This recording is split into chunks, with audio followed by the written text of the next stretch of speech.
Наш сын учится в начальном классе, и когда наступает Новый год, требует, чтобы одели новогодние костюмы. Можно ли разрешить ребенку идти на такой праздник? Нужно объяснить детям, что такое праздник Новый год. Иногда по каким-то причинам родителям приходится отправлять своих детей на этот праздник. Некоторые мусульмане говорят, ребенок хочет идти, он же отделится от остальных. Люди скажут, что мы, мусульмане, такие непонятные. Но самое главное и важное, нужно исправить вероубеждение детей, сказав: «Мы даем деньги твоему учителю».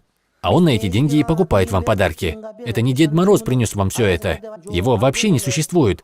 Некоторые люди в своей жизни не хотят верить во Всевышнего, но так как у каждого есть инстинкт поклонения, они ищут объект возвеличивания и, не находя, придумывают себе всякого рода божества.